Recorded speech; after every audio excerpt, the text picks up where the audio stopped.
अस्सलामुअलैकुम जनाब, प्यारे सज्जनों, बेलियो तो मित्रों की हाल है? ठीक हो? दुआ करना ठीक हो वो। अच्छा, अज मैं अपने भरावां दसां दा कि P26 तो लैके 10 तक, यानी कि 6 तो लैके 10 तक ਅਸੀਂ ਫ੍ਰੀਕੁਐਂਸੀ ਦੇ ਵਿੱਚ ਅਗਰ ਸਾਡੇ ਕੋਲ ਕੋਈ ਗਲਤੀ ਹੋ ਜਾਂਦੀ ਹੈ, ਕੋਈ ਕਿਸੇ ਕਿਸਮ ਦੀ ਛੇੜਛਾਨੀ ਹੋ ਜਾਂਦੀ ਹੈ, ਤੇ ਉਹਦੇ ਬਾਰੇ ਕਿਸ ਤਰ੍ਹਾਂ ਅਸੀਂ ਉਹਦਾ ਹੱਲ ਕੱਢ ਸਕਨੇ ਆ। ਠੀਕ ਹੈ, ਇਹਦੇ ਵਿੱਚ ਇਹ ਵੀ ਦੱਸਾਂਗਾ ਕਿ ਮੋਟਰ ਨੂੰ ਕਿਸ ਤਰ੍ਹਾਂ ਅਸੀਂ ਸਕੈਨ ਕਰਕੇ ਤੇ ਦੁਬਾਰਾ ਅਸੀਂ ਰੀਨਿਊ ਕਰ ਸਕਨੇ ਆ। ਯਾਨੀ ਕਿ ਸਾਡੇ ਕੋਲ ਕੋਈ ਗਲਤੀ ਹੋ ਜਾਂਦੀ ਹੈ, ਅਚਾਨਕ ਕੋਈ ਮਤਲਬ ਕੋਈ ਨੰਬਰ ਐਸਾ ਲੱਗ ਜਾਂਦਾ ਕਿ ਜਿੰਦੀ ਵਜ੍ਹਾ ਤੋਂ ਕੋਈ ਸਾਡਾ ਫ੍ਰੀਕੁਐਂਸੀ ਤੇਜ਼ ਨਹੀਂ ਹੋ ਰਹੀ ਜਾਂ ਕੋਈ ਮਸਲਾ ਬਣ ਜਾਂਦਾ, ਉਹਦੇ ਬਾਰੇ ਵੀ ਇਨਸ਼ਾ ਅੱਲਾਹ ਤਾਲਾ ਦੱਸਾਂਗਾ। ਔਰ 2 ਤੋਂ 2.5 ਮਿੰਟਾਂ ਤਿੰਨਾਂ ਦੇ ਵਿੱਚ ਇਨਸ਼ਾ ਅੱਲਾਹ ਤਾਲਾ ਤੁਹਾਨੂੰ ਦੱਸਾਂਗਾ। सब तो पहले असी जाने जनाब P2 दे विच। ठीक है ना जी, P2 दे विच चलिया जाना है। 2H आ गए, 2H आके असी जनाबे वाली P जनाब मोटर दा अपना वार्ड ने, मोटर दी फ्रिक्वेंसी है, मोटर दे RPM ने, मोटर दे वोल्ट ने, जनाब मोटर। अच्छा, इतों अगर तुम समझाना, इस तो पहले मैं इनदे ते वीडियो बना चुकिया। ठीक है, जी पिछले इनसे थी। इस तो अगे हूँ मैं तुम दसना चाहना कि इन्ना काफ़ी लोग ने कि जेडे आंदे ने कि यार इनके बारे समझ नहीं सानू आती कि की चीज़ है। वेंदे पे हो इंदा ये असल मोटर दी हुंदी है रूटर दी, मतलब है ना फ्रिक्वेंसी के रूटर किस हिसाब उनकी स्टडी जड़ी है ना जी। तो उस तो इलावा अगे आ जाता है, ये भी उनके बारे ही है, तकरीबन रूटर के बारे ही है सारी। अच्छा, ये खास एडा नहीं है। P9 है ये मोटर दे मतलब विच कोई ज़्यादा अज इस टाइम तुसी समझ लो कि वाइब्रेशन हुंदी है, उनके बारे विच मतलब तुसी घट कर सकते हो या वध कर सकते हो। अच्छा, उस तो अगे जनाब आ जाता है अपना P210।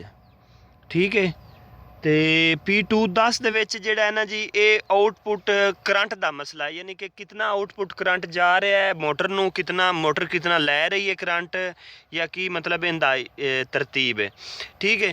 अच्छा, अगर फर्ज किया इन्हां 5 सैटिंगां दे विच साडे कोल कोई गलती हो जाती खुदा न खास्ता, उनके बारे मैं तुहानूं दस्सण लगा। ठीक है ना जी, अगर फर्ज किया 7 लिखिया है, ठीक है ना जी, तो 7 अपना 7892 लिखा है। ठीक है जी, 799.2। ठीक है, तो अगर इनके कोई गलती हो जाती है तो असी उन्होंने किस तरह ठीक करना है। ठीक है, इनके बारे मैं तुहानूं दस्सण लगा। ठीक है जी। अच्छा जी, इनू इस तरह ठीक करना है कि ऐसी फिलहाल मैं तुहानूं गलत करके तो दसना भी ये सही किवें होएगा। ठीक है, हुण इहदा कोड याद कर लो, 78.9 है। अच्छा, असी इनू कर देने 6 कर देने, बल्कि असी इनू 0 कर दिता है। ठीक है ना जी, इत्थे सारा 0 कर दिता है। हुण असी डेटा इंटर नाल असी सेव भी कर दिता है। ठीक है। अच्छा, हुण मैं तुहानूं इनके बारे दसना कि असी किस तरह इनू स्कैन करके तो इन दोबारा रीन्यू कर सकने। ठीक है। अच्छा, स्कैन करने वास्ते जनाब असी जाना है P0H। ठीक है, P0H आ गया असी।